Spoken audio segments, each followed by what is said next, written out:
You ever look over at your kids, when they're totally lost in their own little world, and just think, do they have any clue that history is literally happening all around them?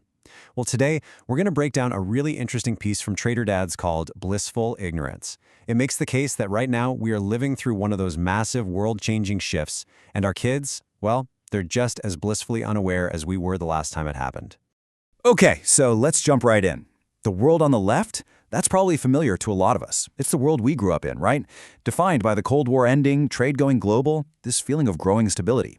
But the world being built for our kids right now, it's pretty much a giant question mark. And today, we're going to start filling in what that question mark actually represents.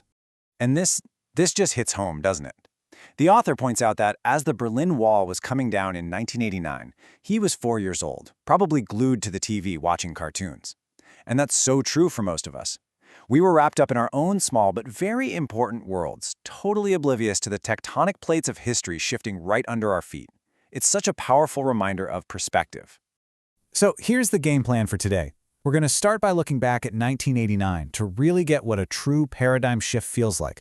Then we'll rocket forward to today and explore 3 revolutions that are happening all at once. A new economic race to space, the scary new fragility of our global supply chains, and the exact moment AI became a weapon for pretty much anyone. And then we'll wrap it all up to see what kind of world our kids are actually inheriting.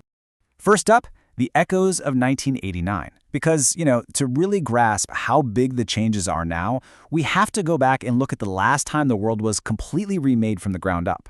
And here's the key thing to remember. Huge, monumental change is almost never a single event.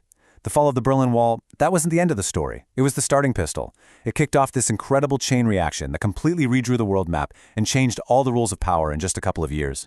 And these events, they didn't just move borders around. They changed the entire operating system of the world. Suddenly, you had the US as the only superpower, and it really felt like history was marching in one clear direction towards more trade, less war, fewer big threats. That stability, that became the new normal. It was the foundation an entire generation built their lives and expectations on. Okay, now let's fast forward to right now. The source makes a pretty bold claim that we're living through a shift that's just as big, if not bigger, than 1989. It points to this idea of April 1st, 2026, not as a real date, but as a symbol for a moment in time when the future just arrived. All at once. And just like we were distracted by our cartoons, our kids are distracted now. But while they're playing, the argument is that the very pillars of their future have been shifting under their feet in 3 massive areas: space, global security, and artificial intelligence. So first, let's look up. Let's talk about how our entire relationship with space is being redefined. And just to be clear, this is not a repeat of the 1960s. This is all about building a brand new, permanent economic frontier. It all really kicks off with Artemis II. And you should think of this less like a single mission and more like laying the foundation stone for a city on the moon. I mean, it is the first real step we've taken since 1972 toward making humanity a multi-planetary species with a permanent home beyond Earth. And this isn't just about planting flags and taking cool pictures. Just follow the money. We are literally witnessing the birth of a brand new space economy, and it's projected to be worth over $500 billion. This isn't some niche industry anymore. It's a massive new engine for growth and innovation for the whole world. So what does all this actually mean for our kids? Well, it means that when they get to college, majors like lunar geology or planetary food science might be as common as computer science is for us today. The careers that sound like total science fiction to us right now, that's just going to be their reality. Okay, next, let's come back down to Earth and look at a huge shift in geopolitics, one that directly threatens that stability we've all taken for granted. This is about the new, dangerous fragility of the global supply chains that we all depend on for, well, everything. So get this, the Strait of Hormuz is basically a critical artery for the entire global economy. 20% of the world's oil flows right through it. Now, the idea that it could be shut down, that used to be a what-if scenario. But a recent blockade proved that you could paralyze it with just a handful of pretty cheap drones and missiles. A multi-trillion-dollar vulnerability was exposed, literally, overnight. But the bigger shock? It was the response. The U.S. basically stepped back from its role as the world's protector of the shipping lanes, a role it had played for decades, and the message was loud and clear. From now on, it's every country for itself. And that single decision just injected a new, permanent risk into the entire global economy.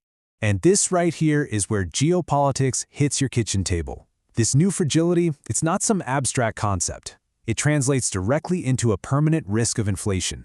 It means we could see sudden spikes in the cost of gas, the food we buy, and pretty much every single thing in our homes. All right, finally, let's talk about the third revolution. And honestly, this one might be the most profound of all. It's about a single moment when a kind of digital master key, a tool that could unlock almost anything online, was leaked to the entire world. The piece calls this hypothetical tool Claude Mythos. Now forget about AI that can write a poem or make a funny picture. Imagine an AI built for one thing, and one thing only: to automatically find and exploit security flaws in any software, on any system, anywhere in the world. It's not just a tool, it's a turnkey, professional-grade hacker in a box. So what happens when that digital master key gets out, when it's leaked to the public? Well, it fundamentally breaks the locks on everything. We're talking about everything from your personal bank account to national infrastructure. The kind of power that used to belong only to elite state-sponsored hackers is suddenly in the hands of absolutely anyone with a laptop. And this is why the source makes a really bold prediction. It says the next generation's entire reality, from their personal security to their jobs to how they interact with the world, it's all going to be so intertwined with these tools that we won't even call them Gen Alpha anymore. We'll call them Gen AI. Okay, so let's put all the pieces on the table. We've got brand new frontiers opening up in space, new and permanent fragilities right here on Earth, and frankly, terrifying new powers in the digital world. So what does this future actually look like for our kids? See, these aren't just trends or headlines. For our kids, these are the new facts of life. A lunar economy, that's their new frontier of opportunity. Permanent inflation risk, that's their economic baseline. And the existence of autonomous AI, that is a fundamental truth of their digital lives. These are the pillars of the new reality they will have to navigate. And just like it was in 1989, while all of this is happening, kids are just being kids. As the author perfectly puts it, his were in the playroom having a sumo match with stuffed animals. It's this really touching reminder that they're just enjoying their blissful ignorance exactly like we did. And that really brings us back to the central, most important question. A world of lunar jobs, constant inflation, and AI-powered chaos? This is not science fiction anymore. This is the world our children will inherit. So the question for all of us is no longer what their future is going to be, but are we, as parents, actually preparing them for it?